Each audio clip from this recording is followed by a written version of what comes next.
La esclavitud existió en África mucho antes del siglo XV, con raíces que se remontan a la antigüedad.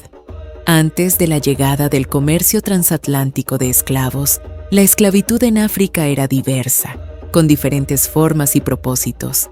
Sin embargo, a partir del momento en que llegaron a África los traficantes de esclavos desde Europa, comenzó a escribirse una historia oscura con una crueldad sin límites.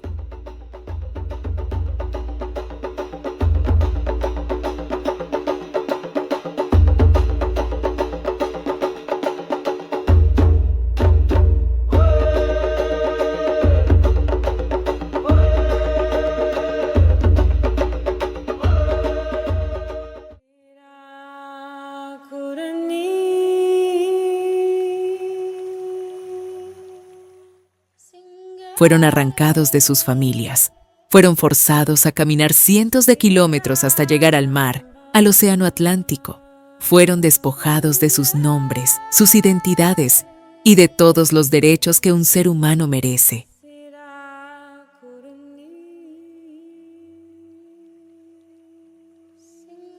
La embarcación europea en la que son obligados a abordar avanza a través del Atlántico, hacia las plantaciones de las colonias de las Américas.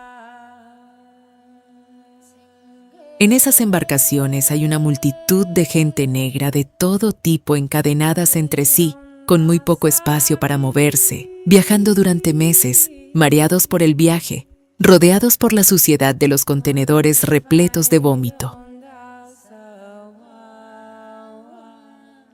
Los alaridos de las mujeres y los lamentos de los agonizantes hacen a la escena de horror casi inconcebible, difícil de imaginar. Muerte y enfermedad se encuentran en todo el ambiente, y solamente 1 de cada 6 sobrevive esa travesía.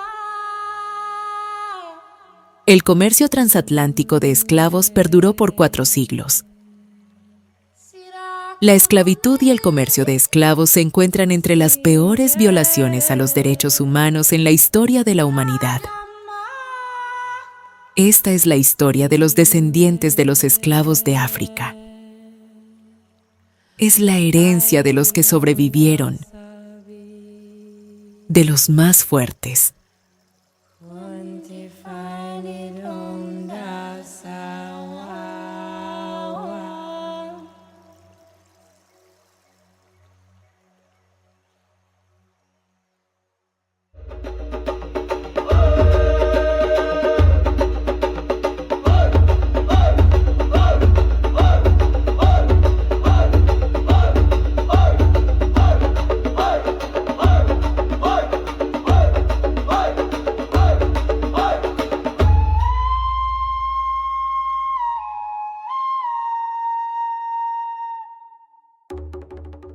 Los primeros esclavos africanos llegaron a las costas de Arica alrededor del año 1540. Arica pertenecía entonces al Virreinato del Perú. Todos eran forzados a trabajar en servicios domésticos, en la minería y la agricultura. Como le pertenecían a sus dueños, eran considerados bienes muebles, hipotecables y heredables. Fue un largo y penoso periodo de esclavitud. Hacia 1614, negros y mulatos eran el 75% de la población de Arica, pero a inicios del siglo XX, una vez terminada la Guerra del Pacífico, emigraron en masa hacia el Perú en pleno conflicto por la cuestión de Tacna y Arica, provocando una separación de familias. Fue en ese periodo que el gobierno chileno puso en marcha la etapa de chilenización del territorio. Los que se quedaron en Arica experimentaron el racismo y la discriminación de la sociedad chilena. En Arica, la población afrodescendiente se concentra principalmente en zonas urbanas, aunque sus raíces históricas y culturales se hunden en la esclavitud colonial y están fuertemente ligadas a los valles de Utah, donde funcionaron los criaderos de negros. El Valle de Azapa. Y sectores costeros como La Chimba, donde trabajaban en la agricultura y en las ciudades durante la colonia. Hoy, su presencia se mantiene en estos valles y en el barrio histórico Lumbanga, buscando preservar su identidad y tradiciones como la Pascua de los Negros y la Fiesta de la Cruz de Mayo. En la actualidad, La población afrodescendiente se concentra principalmente en zonas urbanas. La mayoría de los afrodescendientes en Arica residen en la ciudad, aproximadamente el 89%, manteniendo viva su cultura en barrios y espacios urbanos. Yo desde niña estudié en un colegio de monjas italianas y allí el colegio se vestía de uniforme blanco, desde el sombrero hasta los zapatos. Y el corbatín era como la bandera italiana, porque efectivamente eran monjas italianas. Y allí yo sufrí las primeras discriminaciones, porque me decían mosca en leche.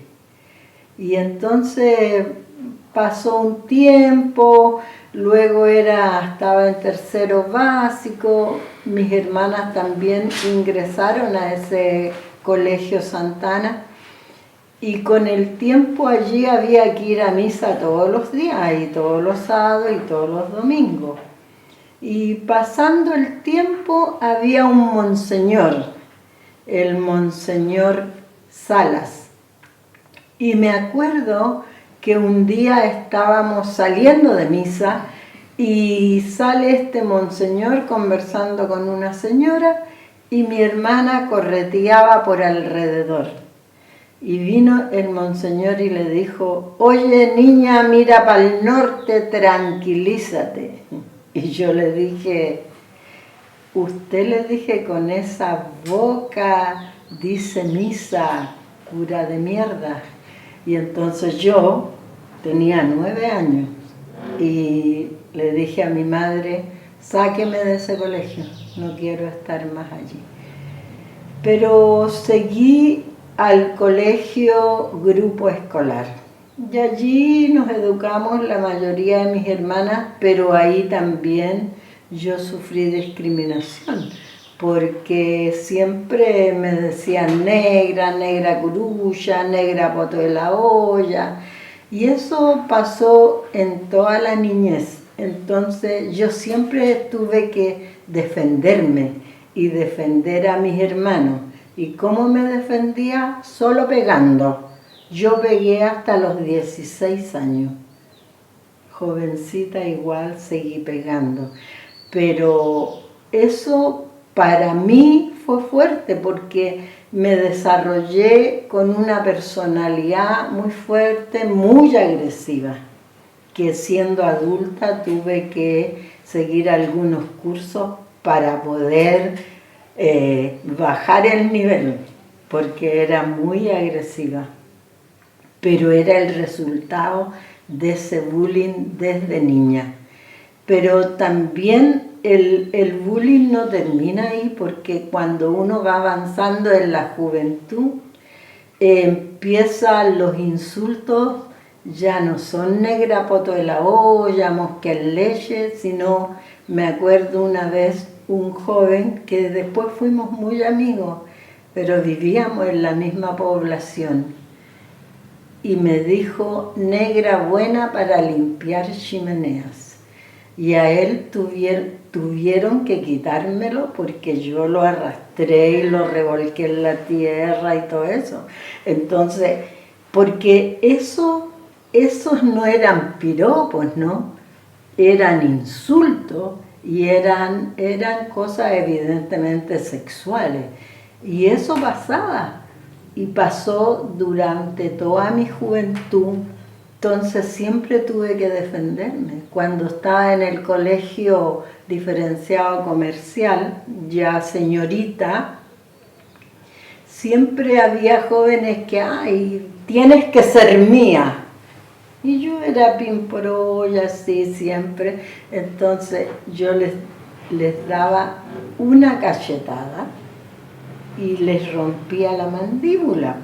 Fueron a 3, el director del colegio, que era el señor Luis Álvarez, que le decían el Pulpo Álvarez, me llamaba para la oficina: pero Martita, ¿por qué le pegaste? Pero es que me dijo tal cosa y no tienen por qué decirme nada. Entonces siempre había esa connotación, ¿no? Desde niña el bullying y luego el verte negra como un símbolo sexual.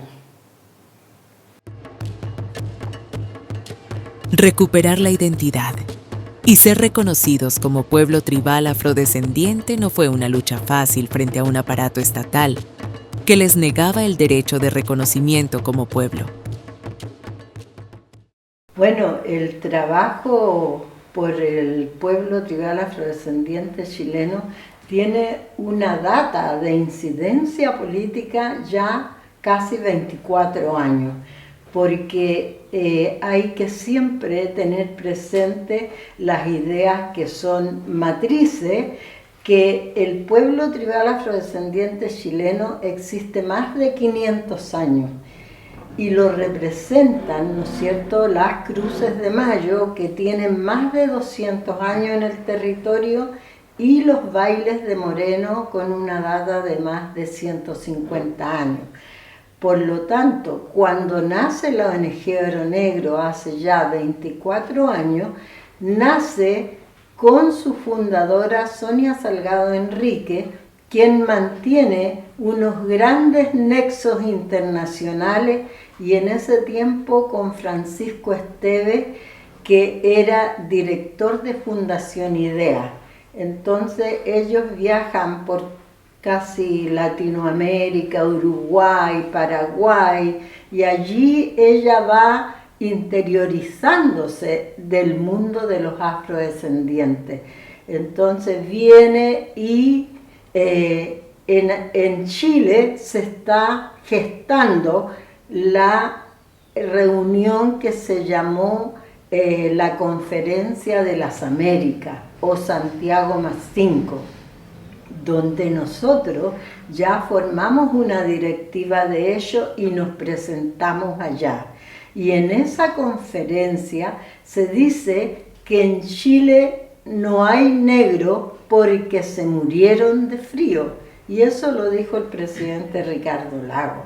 Y entonces allí nosotros nos paramos los 5 y dijimos que no habíamos muerto de frío.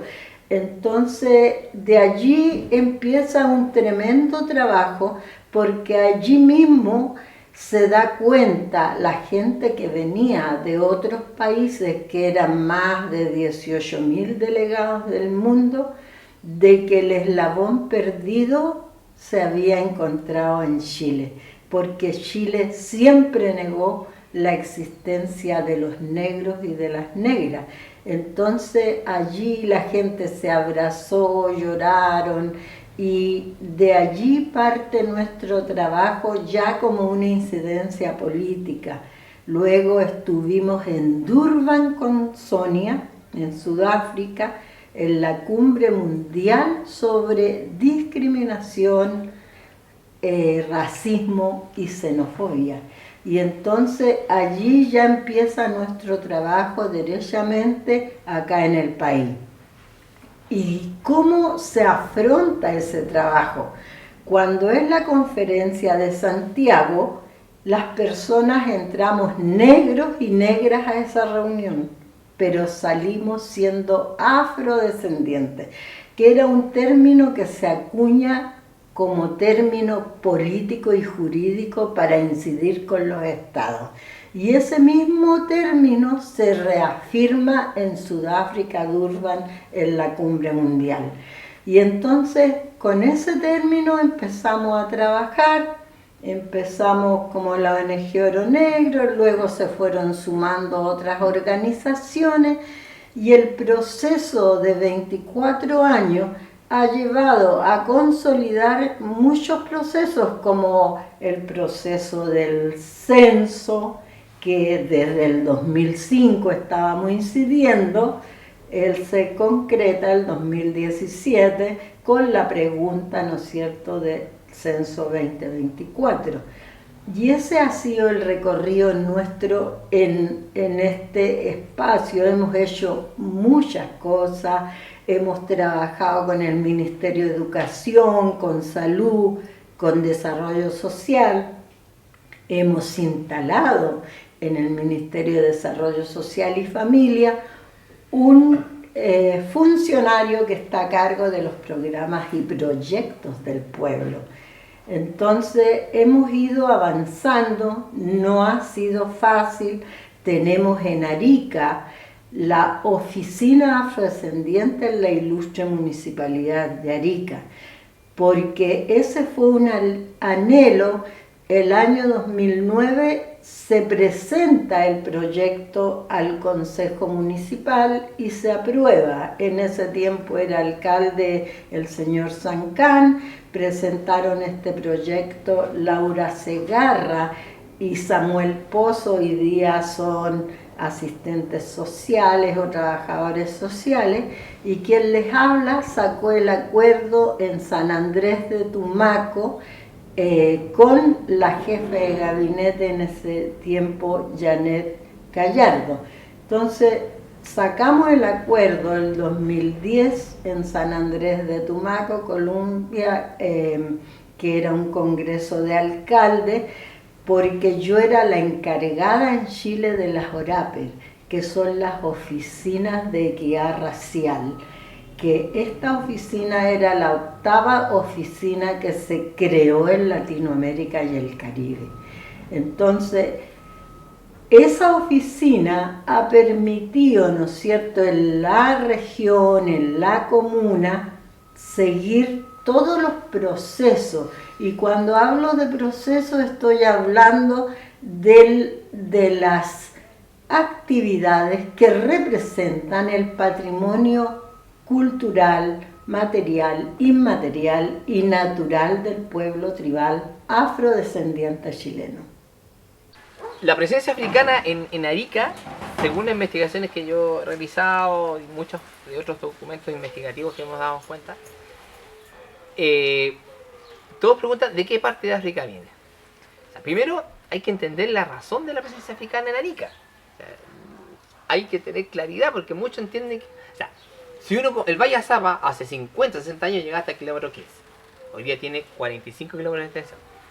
O sea, en términos de superficie, dimensión de producción agrícola, especialmente de la caña de azúcar y el algodón, en comparación a las grandes cafetales, cañaverales en Colombia, en Brasil, es una cuestión chiquitita. La presencia africana acá se debe neta y únicamente por el descubrimiento del Cerro Rico Potosí. Si no se descubre el Cerro de Potosí y La Plata, la presencia africana no hubiese sido fuertemente acá en Arica. Entonces, yo cuento en el contexto de la ruta del esclavo, que cuando hacemos turismo a la ruta del esclavo, tiene que ver con que nosotros los ariqueños estuvimos a punto de estar escrita, de punto de ser bolivianos y no peruanos. ¿Por qué? Porque en ese entonces los ariqueños hablan de los pensadores, de los independentistas que se juntaban en las maitas, que están los artículos que se juntaban en las maitas para liberarse del yugo español, con las instrucciones que mandaba Bolívar a este lugar. El día de la independencia del Perú, cuando se hace Arica del Perú, después de la independencia, se reúne y visita, según la historia, visita Tacna y Arica a Simón Bolívar. Entra a Arica, Tacna, Simón Bolívar. Y yo estoy viendo un libro que hizo Hernán Lagos, un documento de recuperación de documentos, habla que en Tacna lo reciben, entra en mula y lo reciben como Jesús dice, con palmeras, con olivo a Simón Bolívar, y después entra a Arica. Y en Arica se reúnen en el consistorial antiguo, así dice la historia. Y los ariqueños en ese entonces, esos ariqueños criollos, ¿cierto?, que habían logrado la independencia, ya eran conscientes de que el desarrollo de Arica no era anexarse al Bajo Perú. O sea, ellos pidieron formalmente, y Sucre pide formalmente, anexarse al Alto Perú, ¿ya? Y los ariqueños también piden formalmente, le piden a Simón Bolívar que ellos no querían ser peruanos, que sí que no querían ser bolivianos, anexarse al Alto Perú, por la lógica de desarrollo, ¿cierto? Entonces, ¿qué es lo que pasa? Que el descubrimiento de Potosí, o sea, nosotros estuvimos a punto de ser bolivianos que peruanos, incluso menos chilenos. Entonces, ese descubrimiento de Cerro Rico Potosí genera un desarrollo económico muy fuerte. Y ese desarrollo económico genera demanda, no solamente en términos de productos, insumos, sino también humana. Y esa demanda, y el puerto se transforma, ¿cierto?, en un puerto estratégico, de todo lo que prevenía. Si bien no hablan, no hay datos claros de que la plata se entraba por acá. La plata nunca pasó por acá. O si pasó fue muy, pero más pasaba por otros lados. Pero incluso en Pago Gómez, el Saraña Puriña, que le dicen, no se conoce la ruta del Saraña Puriña, que es la quebrada del Diablo, se bajaba por la quebrada del Diablo arriba y bajaba por atrás del cementerio y llegaba abajo y se unificaba el Camino Real, que era el camino antiguo de Azapa. El Camino Real que pasa por Pago Gómez. Le decían, los abuelos decían que se llama el Camino Real, ¿ya? Que se unía al Potosí. Ya que el Saraña Puriña significa el ir y venir, que era una ruta ancestral que ocuparon los españoles. Y en esa ruta lo que se generó es que había que haber una demanda sobre la presencia de esclavos. Y ahí empezaron a llegar esclavos también para acá. Y ahí están los documentos que llegaron 500 negros bozales, según la historia. Y ahí el puerto de Arica se transforma en un eje estratégico. Y miran un valle que era un valle que pudiese ser proveedor del Potosí. ¿Ya? Y ahí se generan estas se podría decir como experimentos pilotos de plantar caña de azúcar, algodón y el olivo. Y ahí llega la mano de obra esclava. Y esa mano de obra esclava en estas haciendas que habían, que eran 2 o 3 haciendas en Azapa, demuestran que gran parte de la presencia africana, la esclavitud, hay que tener claro, el proceso de esclavitud, como lo dijo un amigo Romero Rodríguez, un afro-uruguayo, un líder historiador también, que la esclavitud, el proceso esclavista, fue un proceso maquiavélica y científicamente estudiado. ¿Ya? Y cuando dice maquiavélica y científicamente estudiado, dice que porque no era pescar esclavos, pescar negros y negras y traerlas hacia América, sino que había un estudio. Si en Minas Gerais hay explotación de minas, y yo veo que en la cultura de yoruba está esta tribu que es experta en extracción de minas, me la traigo. Si en el Reino Congo encuentro unos expertos que sacan, porque la caña es de África, se traen el producto y encima la experticia. O sea, por eso nosotros siempre decimos a nivel global, en Naciones Unidas, cuando exigimos nuestros derechos, que hacia América no llegaron personas, solamente llegaron expertos, profesionales, incluso intelectuales llegaron a América, de África. Y gente que ya sabía, tenía los oficios que ellos querían tener. O sea, entonces, si se descubre Potosí, había que buscar en esta zona, y lo que se encuentra es que es Congo y Angola, que es el Reino Congo. Congo, Angola, Mozambique significa es todo lo que era antiguamente el Reino Congo. Tomaban, en esta tribu son expertos en minerales, pum, me lo llevo a Potosí, pum, estos son expertos en cañaveral y agricultura, me lo llevo a Arica, así, a Lima, y así lo van distribuyendo. Entonces, y cuando llegan acá, lo distribuyen también en términos estratégicos, donde también llegan no llegan directamente a estos puertos, sino llegan por Panamá, por Jamaica, esos lados, llegan a esos lugares y ahí se distribuyen. Y ahí la distribución fue también científicamente, o sea, maquiavélicamente estudiada y en términos estratégicos militares por el tema de las revoluciones que había. Entonces, África tiene más de 2000 idiomas. Entonces, ¿qué es lo que hacían? Era que no podías juntar a 3, 4 del mismo idioma, porque se generaban revoluciones. El cimarronaje, ahí nacía el cimarronaje. Entonces evitaban que, entonces la distribución fue muy maquiavélica, porque personas que no tenían el mismo idioma no se podían comunicar, porque se habla mucho del tambor, de la comunicación a través del tambor. Se habla mucho en la historia en América sobre cómo se comunicaron, si bien eran distintos idiomas. Entonces, y lo otro importante es que, en términos comerciales, traer africanos esclavos desde el interior de África no es negocio. Entonces, los que sufren fuertemente es toda la costa atlántica de África. Toda la costa atlántica de África es la que sufre todo este secuestro de nuestros antepasados, de nuestros ancestros y ancestras. Entonces, acá hay un documento interesante en la hacienda San Juan Bautista, que es del museo, lo que es el Museo San Miguel. Esa era la gran hacienda, la hacienda grande que le dicen los azapeños, pero se llama la hacienda Juan Bautista. Del siglo XVII, un documento que habla de una herencia, una venta de esa hacienda. Y en la venta de la hacienda menciona la cantidad de naranjales, de olivares, hasta mangos, ciertos cañaverales o algodonales, pero también dentro describe la lista de esclavos dentro de la hacienda.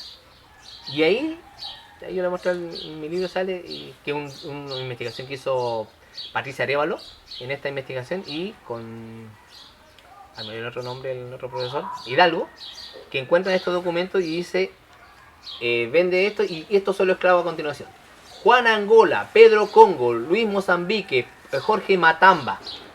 Y todos esos nombres de apellidos, estos supuestos apellidos, porque como eran comprados recién, algunos le daban el apellido del amo, o a veces le daban el apellido de la procedencia. Entonces, ese documento de esta venta de esclavos, de esta hacienda, es interesante porque ahí demuestra que la mayoría que están ahí vienen del reino Congo. Matamba, los Congo, los Angola, los Mozambique, entonces venían del reino, lo que era el reino Congo. Entonces, es el único elemento como científico de demostrar que nuestros antepasados vienen de ahí. Nosotras somos parte de las Hijas de Azapa, una agrupación de mujeres afrodescendientes rurales que quisimos armar esta agrupación, sobre todo para mostrar, ¿no es cierto?, el rol de la mujer, de las mujeres, de nuestras abuelas, nuestras madres, que ejercieron y que nos dejaron una herencia, un legado. Si esta historia está viva, es gracias a las mujeres, porque ellas mantuvieron las historias a través de los relatos orales y se fue transmitiendo de generación en generación. Y por eso que yo siempre que hablo digo que ellas han sido las guardianas de la memoria y nosotras tenemos que seguirlo siendo para las futuras generaciones. Y claro, ¿no? Y tiene que ver también con este rico acervo cultural y patrimonial que nos dejaron, sobre todo en la religiosidad, también en lo culinario, en las comidas, en lo patrimonial y en fin, también en lo natural, como el uso de hierbas medicinales que hasta nuestros días nosotras seguimos utilizando, aunque se han ido perdiendo esas hierbas, puesto que este valle también ha sufrido cambios por el cambio climático y todo eso se han ido perdiendo por la falta de agua también, esas hierbas que fueron tan útiles para nuestras abuelas, nuestras mamás, que no tenían el acceso a la salud como lo hay hoy en día, y sobre todo si estaban alejadas de los centros de salud. Antiguamente no existía esta conectividad que hay hoy y que incluso nosotros logramos también comprar nuestros propios autitos. Antes era a lomo de burro, como las comerciantes, que aquí Diego también les va a hablar, porque él es parte y autor de las pinturas, que relata la historia en las pinturas de cómo estas mujeres tan esforzadas, nuestra abuela fue comerciante, nuestra madre, nuestras tías, y así muchas mujeres del Valle de Azapa, que bajaban con sus burritos a la ciudad a vender los productos, las verduras, las frutas, hasta la leña. Entonces, eso a nosotros nos venía dando vuelta de mucho tiempo, porque a partir del año 2000 se empieza a abrir una agenda, ¿no es cierto?, una agenda más pública, donde se empieza a hablar de afrodescendencia, ya no de negritudes, pero nosotros siempre estuvimos acá. Sí, un poco, como le decía hace un ratito atrás, un poco relegados, un poco por lo mismo que tenía que ver con la discriminación racial que se sufría antes, y bueno, ahora igual, pero antiguamente fue bien marcada también, sobre todo quienes bajábamos de la ruralidad a la ciudad. Ahí llegaron los negros azapeños, lo primero que te decían, vienen bajando los negros azapeños. O sea, también era discriminada la persona que siendo de una comunidad pobre o de un valle que no tenía servicios, no tenía servicios básicos. Estamos hablando de 60 años atrás, por lo menos en lo que yo tengo memoria. Y no había servicios, no había luz, no había agua, nada. Entonces estábamos considerados como más pobres que los incluso de la ciudad, que por lo menos tenían energía eléctrica o tenían agua potable. Nosotros no teníamos nada, tomamos agua de la acequia o de las vertientes. Así nos criaron, nos criamos. Y por eso que también fue tan importante el uso de estas hierbas medicinales. Como aclarar el agua, por ejemplo, cuando el río bajaba y contaminaba las aguas claras de las vertientes. Y todo ese conocimiento ancestral nuestras mamás nos aplicaban, con el uso del carbón también, por ejemplo. Sabemos que el carbón, hablando con un ingeniero hace pocos meses atrás, amigo de una hija, me habla del uso del carbón como un absorbente, no sino que absorbe partículas nocivas.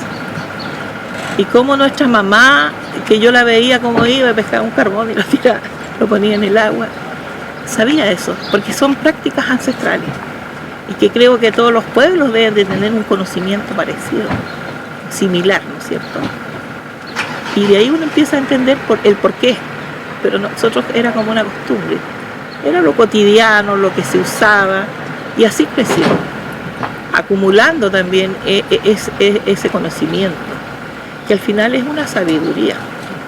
Y ese es el fin de las hijas de Azapa, valorar a esas mujeres, valorar su sabiduría, cómo salieron de cosas difíciles, como los que les estoy relatando, y pudieron llevar una vida tranquila también y con familias muy extendidas, porque también hay que decir que las familias afro no solamente se componen de hijos, padres e hijos, sino que vienen los nietos, los bisnietos, los sobrinos, y empezamos a extender esa familia y alrededor vamos creciendo. Nos cuesta salir de ese círculo, más que nada y no es porque seamos cómodos o cómodas, porque hay alguien ahí en el centro que nos está conteniendo.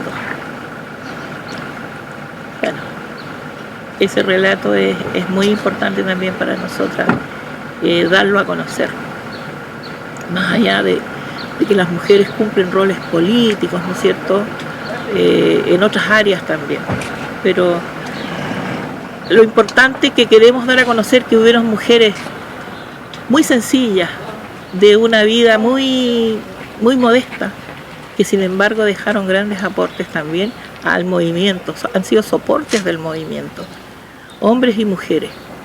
No nacimos el año 2000 con la Conferencia de las Américas. Acá habían comunidades, personas afrodescendientes que estaban en el continuo diario, en la vida diaria, mostrando como digo, los bailes religiosos, las cruces de mayo, que fueron, digamos, patrimonios, tradiciones muy vivas que se siguen ejerciendo hasta el día de hoy.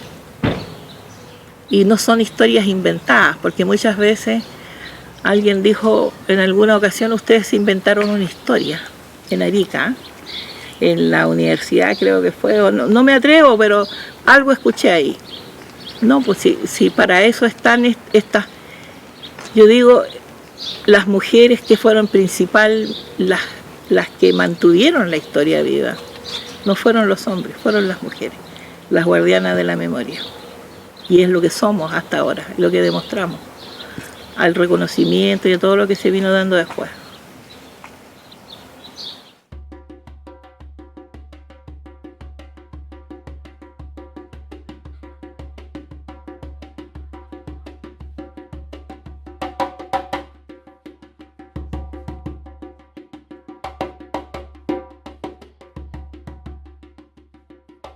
La medida para nosotros es un hecho histórico, inédito en el país, reconocer a los afrodescendientes chilenos en el Decenio Internacional de los Afrodescendientes por el reconocimiento, la justicia y el desarrollo es un derecho que esperamos sea cumplido ahora y que este Parlamento, la Cámara de Diputados, lo vote en plenitud porque lo merecemos.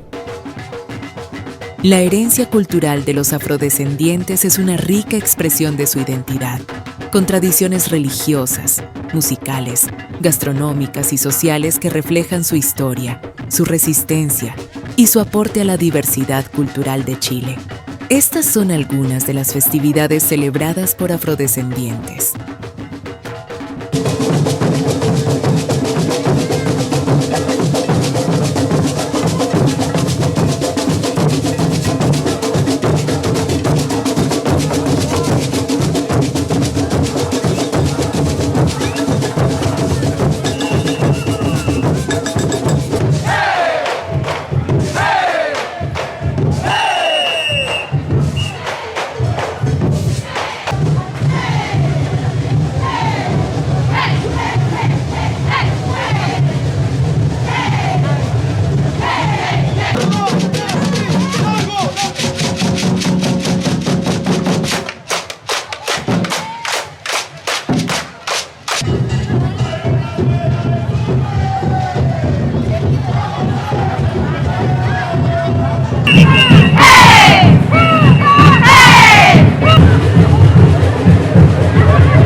Tenemos un ño, ¿cierto? De mucha similitud con la parte aymara, donde nosotros los enterramos a él, ¿cierto? Hay unas peticiones, ¿cierto? Esas peticiones se hacen año a año a través de una botella de vino, ¿cierto? O lo que se le quiera ofrendar a él, entonces esas botellas se sacan ahora, unas de ellas se abren, las mismas familias que las pusieron, o en sí el pueblo en general, ellos se encargan de sacar eso y compartir con las personas que vienen.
Jesucristo en la cruz muere, como el madero era angosto, un pie sobre el otro tiene.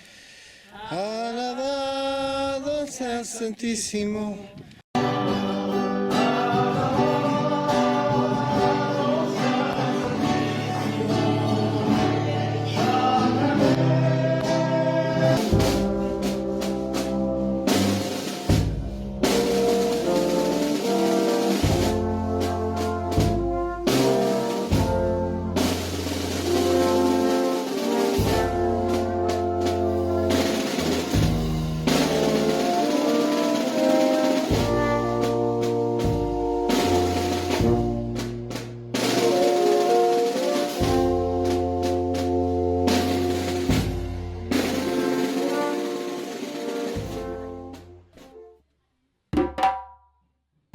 Las pinturas de las comerciantes afroazapeñas, conocidas como las comerciantas afroazapeñas en 1000 colores, son una serie de obras pictóricas que retratan la historia de las mujeres afrodescendientes del Valle de Azapa que viajaban a Arica para vender sus productos.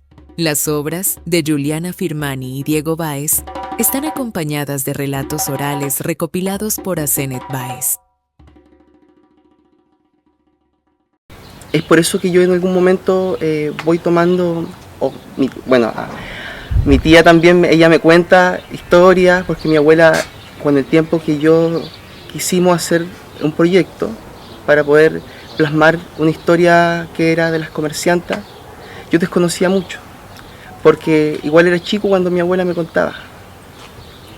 Entonces, de alguna u otra manera fuimos tratando de recopilar esta información, esta historia, esta ruta que le llamamos la ruta de las comerciantas, porque era súper importante para mí al menos y para el equipo que estábamos, llevar en un formato pictórico algo que las cámaras nunca habían captado. Y eso eran procesos, ¿no? Procesos de que se corta la siembra hasta cómo llega hasta la ciudad y ellas cómo regresan a las casas, ¿cierto? Fue un proceso así que costó de alguna manera porque muchos abuelos que tenían esa información y que sabían ya no están con nosotros. Y eso un poco debilitó que no, a lo mejor no todos se identifiquen con lo que nosotros a lo mejor pudimos plasmar, pero digamos que se acerca un poco. Entonces las comerciantas partían desde muy temprano, ellas cortaban la siembra, la tenían cortada y se iban en burrito a vender hacia la ciudad. Por supuesto, en ese contexto, esta parte era como... ¿Era peruana el cuarto? ¿Ya era Chile? No, ya era Chile. Estamos hablando de los años 50. Claro. ¿Mi tía me puede cooperar un poquito en esa parte de las comerciantes? Bueno, como lo están él relatando, él se acerca, como yo siendo también presidenta de Hijas de Azapa, y me dice mami, porque él me dice mami. Ahora me está diciendo tía, porque están las grabaciones, porque como dice, creció en un hogar donde estábamos las tías, las abuelas, entonces yo era la mami. Y me dice que quiere hacer un trabajo desde la pintura para relatar esta historia tan importante para él, que es llevar a las comerciantas, ¿no es cierto?, desde el punto de donde bajaban, cómo ellas iban en el camino, reuniéndose, conversando, riendo, y llegaban a un punto que era el Lazareto, en Arica, por ejemplo, que hoy es la Universidad Santo Tomás. Ahí estaba el Lazareto. Y Lazareto, ¿por qué? Porque también fue parte del hospital antiguo del tiempo peruano, donde se trataban las enfermedades infecciosas. Por eso se llama Lazareto, por Lázaro, la lepra. Ahí había una primera parada, dejaban a los burritos muchas y para que tomaran agua y descansaran, porque el viaje era largo, más cargado. Otras seguían con sus burros también hacia la ciudad, hasta frente a lo que es el mercado central hoy, Pasaje Sangra. Ahí había también una parada, que es el pasaje Chucuito, se llamaba en el tiempo peruano, después se le fue cambiando. Y el mercado central era La Recoba, pues mi mamá siempre hablaba de La Recoba. Y ahí las comerciantes entraban a entregar productos a La Recoba, era la parte final ya. Pero otros también iban por los caminos, pregonando su mercadería, con los canastos. O sea, eso es una historia, las comerciantes nos han dado para las pinturas y también para las historias, porque he escrito un libro donde una gran parte también relata cómo las comerciantes llevaban estos productos a la ciudad, y fue un trabajo muy esforzado, imposible de que en estos tiempos mujeres hagan esa travesía, porque además después tenían que salir por las calles a venderla, a pregonarla, y eso también nos deja los valores que tenían, porque unas tenían estas caseras, estas otras tenían por acá la venta y estas otras se iban por acá por el medio, otras llegaban hasta el mercado, otras simplemente puerta a puerta, pero no se quitaban como hoy en día la competencia famosa que, oye, tengo un cliente y allá llega el otro y te lo quita. No, eso no fue, las comerciantes actuaron de otra manera. Y por eso que es tan importante para nosotras rescatar esa historia de las comerciantes. Y bueno, Diego con otra niña que también era compañera del Liceo Artístico, Juliana Firmani, y la señora Marta Marín, que hoy día supimos que falleció, que en paz descanse, la señora profesora de arte de estos jóvenes, que los guía en idea de Claro, crear ella es estas pinturas. Muy importante porque Sí. fue de alguna manera la logística que nos ayuda a nosotros, porque nosotros éramos estudiantes y ella era la maestra. Entonces de alguna manera nos indica cómo plasmar cada sesión, cada ruta de las comerciantas, llevarla en una parte más gráfica, porque nosotros no teníamos idea de nada de lo que todo había cambiado geográficamente, incluso en Azapa. La carretera no existía, esa carretera principal era otro tipo de accesos que habían. Entonces imaginar todos esos accesos fue de vital importancia. También la colaboración que tuvimos en equipo ahí. La idea principal siempre fue poner en valor la mujer, el trabajo que tenía, ¿cierto? Y sobre todo que eran súper comprometidas con sus vidas, comprometidas con su casa, ¿no? Con sus comunidades. Con sus comunidades.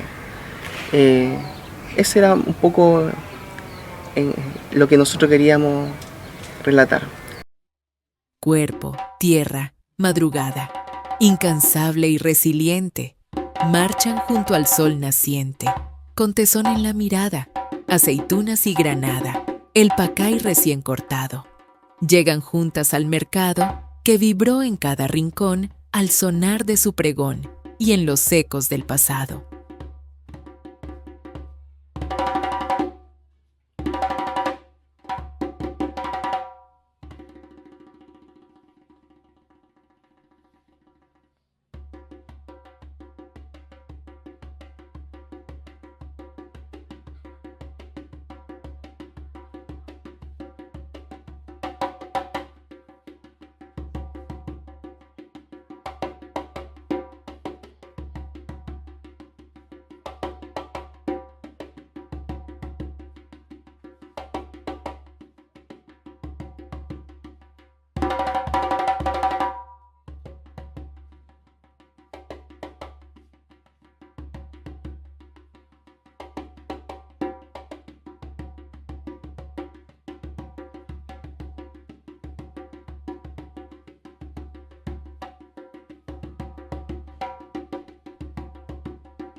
En el Museo Arqueológico San Miguel de Azapa se encuentra el container que contiene los restos momificados del sitio Los Misioneros. Aún no se ha determinado si son cuerpos de africanos o de afrodescendientes. El sitio del hallazgo de cuerpos humanos momificados que tienen características de la población negra. No sabemos todavía si corresponden a africanos traídos directamente desde el África o afrodescendientes. ¿Cómo se inició este estudio o investigación por mi parte? En el 2001, a fines del 2001, principios del 2002, cuando se desarrollaban trabajos de la construcción del alcantarillado de San Miguel de Azapa, se produce un hallazgo de cuerpos, osamentas, como se llama en ese tiempo, justamente aquí, afuera de la iglesia de San Miguel. En este sector, que actualmente se llama la calle Los Misioneros, empiezan durante la excavación de la zanja a aparecer cuerpos. Obviamente que se detienen las excavaciones, es el cura quien hace la notificación del hallazgo de los cuerpos y se empieza a hacer un trabajo de ir avanzando hacia la calle que cruzan Los Misioneros.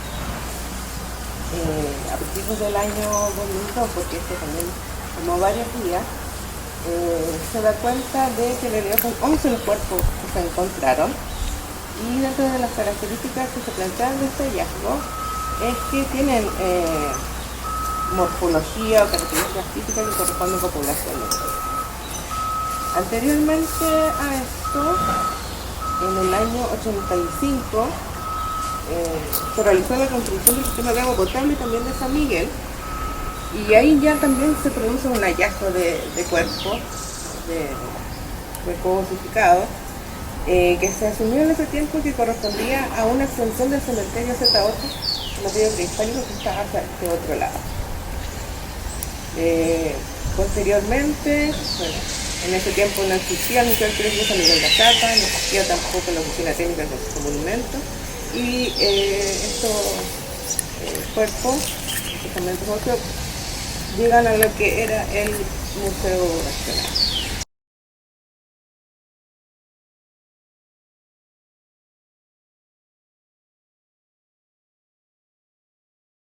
El año 2021 se inaugura el primer espacio cultural afroariqueño, la Casa del Tumbe, con el fin de fortalecer la difusión de su cultura y tradiciones.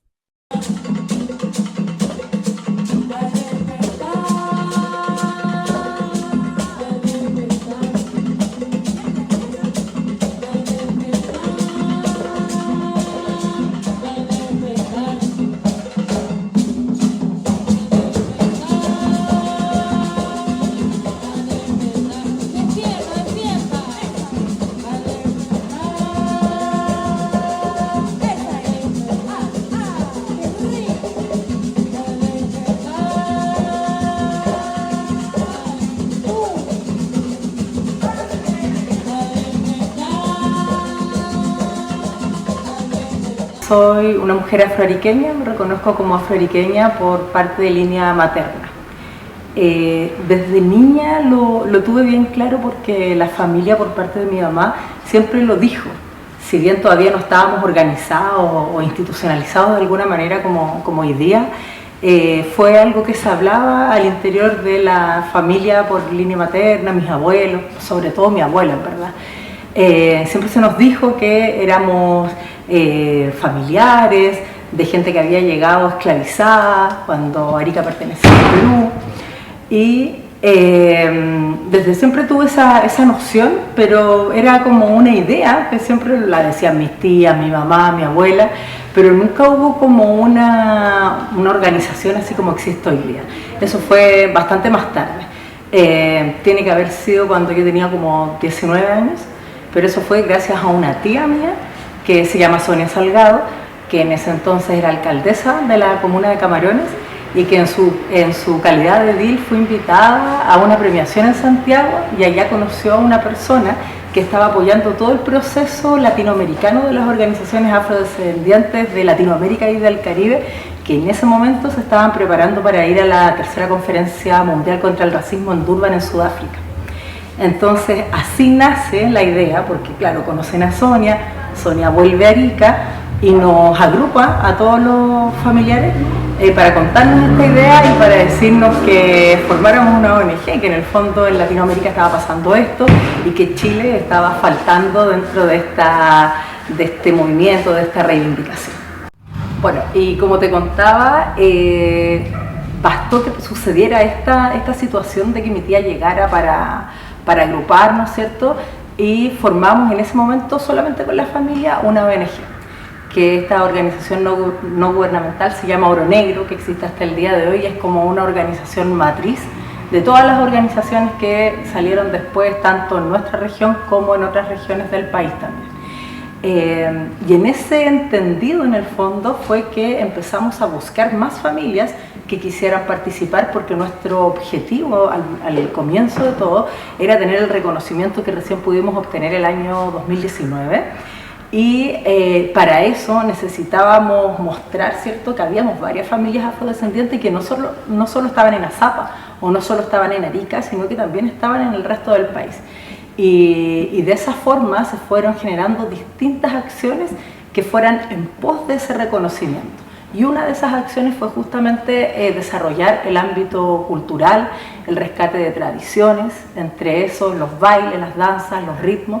Y es así que finales del año 2001 y durante todo el año 2002, junto con otros compañeros, estuvimos en este rescate con conversaciones, con relatos con adultos mayores, quienes fueron los que nos entregaron, digamos, como parte esencial de lo que hoy día nosotros hacemos, que es el tumbe. Esto del movimiento de las caderas, y bueno, ahí se hizo un trabajo de recreación, en verdad, porque empezamos a sacar, digamos, las actividades agrícolas principales que se desarrollaban en el Valle de Azapa, y también haciéndolas calzar en lo que era el ritmo y lo que nos habían dicho los más abuelitos en ese tiempo, que varios de ellos, en general, en verdad, casi ninguno ya queda, que era este elemento de la cadera y de tumbarse de un caderazo. De ahí en adelante nace un movimiento, digamos, más asociado a lo que era el ritmo, la danza, y se empieza a generar todo este trabajo de las comparsas. Ya la primera comparsa fue la comparsa Oro Negro, que justamente nace al alero de esta ONG que te contaba, y de ahí en adelante salió Lumbán, Arica Negro, Tumba Carnaval, y muchas organizaciones más, no todas comparsas, algunas son colectivas femeninas, otras son de adultos mayores, distintos. Y a medida que fuimos avanzando con estos objetivos iniciales que justamente tenían que ver con difundir, con mantener una cultura que había sido más bien negada, creció tanto que empezó a crecer hacia otras regiones.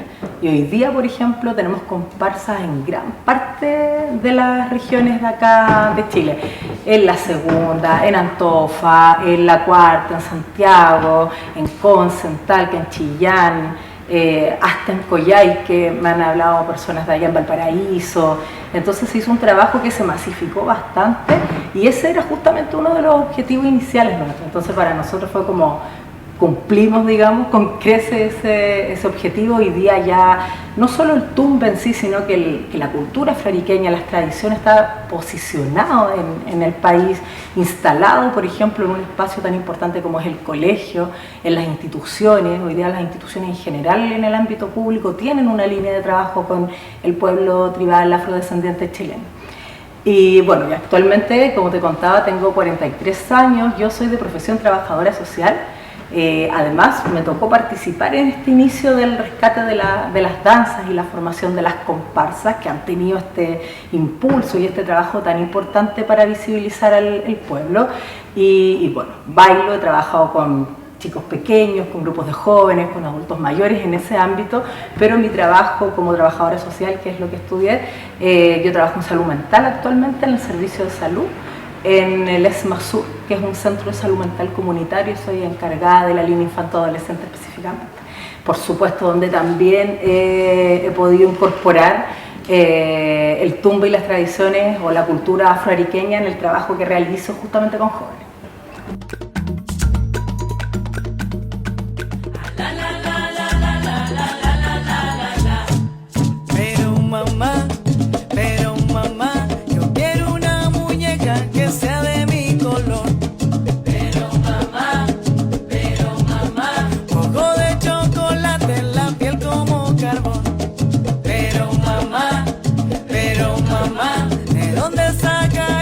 Yo no lo he visto, no. Pero mamá,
En las comparsas afrodescendientes, el tambor cumple un rol fundamental.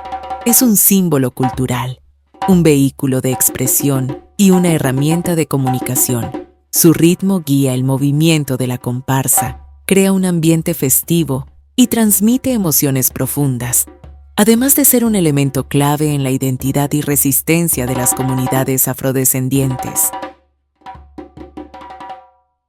En un principio los tambores que se empezaron a utilizar en este rescate, ¿cierto?, oral del tumbe carnaval, que es el baile de los afrodescendientes de Chile, se utilizó el barril de aceituna, ¿ya? Que en el Valle de Azapa se caracterizaba por el cultivo de la aceituna. Entonces, ¿qué pasa ahí? Para darle un valor o revalorizar, ¿cierto?, el trabajo del afrodescendiente, visibilizarlo también en el comienzo de este Big Bang, ¿cierto?, del pueblo afrodescendiente, esta explosión de la visibilización, se pescó ese tambor para mostrarlo, y como el tambor, el barril de aceituna, en sí tiene de uso, tendrá más de 100 años, hay barriles más viejos de 100 años, viene con toda esa carga energética de la gente que lo limpió, lo armó, sí. Y siguiendo la lógica latinoamericana también de cómo se hicieron tambores en otros países, utilizando barriles, como en Brasil, en Cuba, en Uruguay, qué sé yo, se usó esa misma lógica para fabricar el barril de aceituna, el barril de tumba carnaval, que hoy en día está extinto, está en extinción, porque ya no, el Valle de Azapa ya empezó a cambiar de cultivo. Hoy día los olivos se han talado y lamentablemente con eso también llevó a que busquemos nuevos materiales, ¿ya? Hoy en día se hacen tambores con otro tipo de maderas más accesibles. Antiguamente era puro roble, era de roble o raulí. Como está escasa esa madera y es cara traerla a América, nosotros utilizamos madera reciclada, ¿ya? Pero siguiendo siempre las mismas técnicas que utilizaban los azapeños, y también otros, en el Valle de Cotpa también se utilizaban barriles de aceituna para hacer vino Pintatani. Mi primer tambor lo hice de vino Pintatani, coincidentemente donde yo encontré mi afrodescendencia. Entonces tiene algún tipo de significado para mí, ¿no? Entonces utilizamos madera reciclada hoy en día, eso baja los costos también de cómo fabricarlo. Utilizamos técnicas que fuimos recopilando de artesanos afro, como uno de los últimos que hubo toneleros, que era el Charamós, que le decíamos, ya, famoso, él falleció el año pasado. Él era un tonelero antiguo, nos dijo cómo se hacía, nos mostró, nosotros ya sabíamos cómo hacer tambores y él nos fue diciendo otras técnicas, cómo ir perfeccionando. Y así fue que logramos replicar, ¿cierto?, esas técnicas ancestrales para seguir fabricando los tambores. El carnaval andino con la fuerza del sol en Arica, Chile, es una vibrante celebración multicultural que destaca las expresiones afrodescendientes a través de comparsas como Tumba Carnaval, Oro Negro, Arica Negro, Palenque Costero, que deslumbran con danzas y ritmos tribales en un espectáculo que se ha consolidado como una de las fiestas más grandes de Sudamérica.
En la actualidad, continúa la colonización y el saqueo económico en algunos países de África.